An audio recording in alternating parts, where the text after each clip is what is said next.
Let us see how we can solve example 1 using method 2. In method 1, we were getting the gradient function of the circle, and then we went ahead to find the equation of the tangent. But in method 2, which is the method of perpendicular lines, let us see how we can find the equation of the tangent to the circle. So for part A, the equation of the circle is given by x squared plus y squared plus 2x minus 2y minus 8 equals to 0. At what is the point there? The point of tangent is 2, 2. So for us to visualize this, we draw a circle.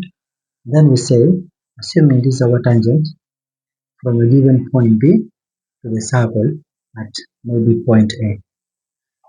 The point where the tangent meets the circle is given as 2 and 2. But this point is not point B from which the tangent is drawn. So this is the point of tangents. And we know that at the center here, we have the coordinates of the center.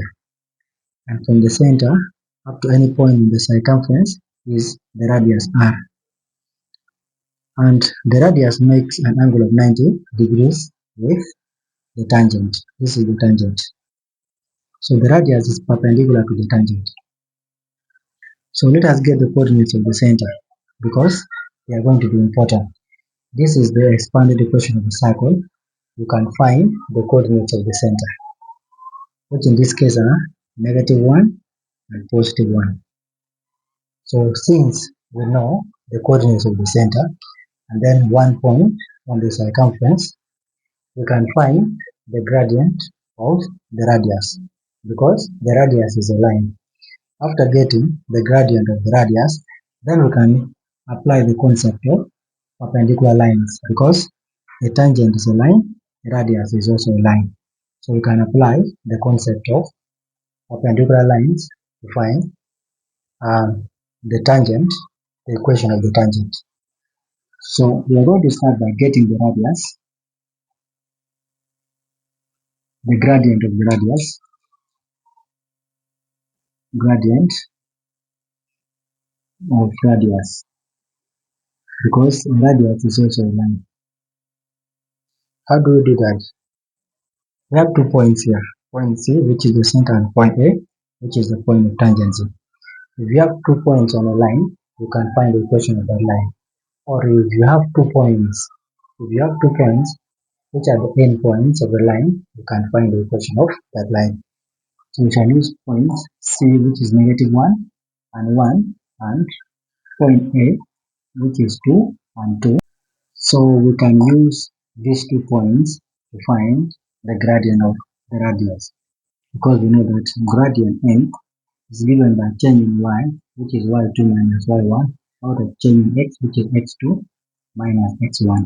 Then you come and name the coordinate points x1, y1, x2, y2. Then we substitute. That gives us here y2 is 2 minus y1 is 1, out of x2 is 2 minus x1 is -1. This gives us here 1 out of 3. So this is the gradient of the radius. After getting the gradient of the radius, then the concept of perpendicular lines comes in. We say that the product, but here we know that the radius is perpendicular to the tangent. Okay? The tangent. What does it mean? It means that this implies that for perpendicular lines, n1 times n2 equals to -1. It means that the product of the gradient of the radius and the gradient of the tangent is -1. So let us call the gradient of the radius n1, so that this value here is n1. So substitute for n1 here, giving us here 1 out of 3, n2 equals to -1. Therefore, what is n2? m2 is -3. This is now the gradient of the tangent.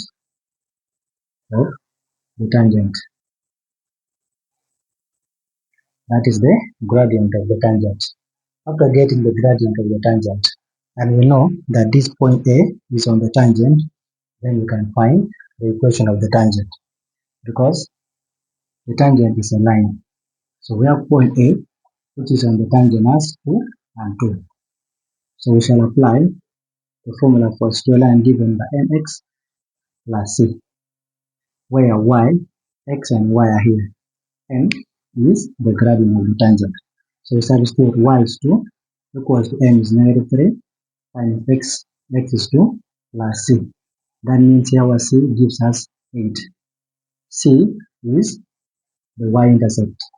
That is the point on the y-axis where the tangent meets the y-axis. So after getting c, then we now write the equation. Y equals to, what is m? M is -3. Attach x plus c. What is c? C is 8. And this is the equation of the tangent that we are looking for in part A, using method 2, which is the concept of perpendicular line.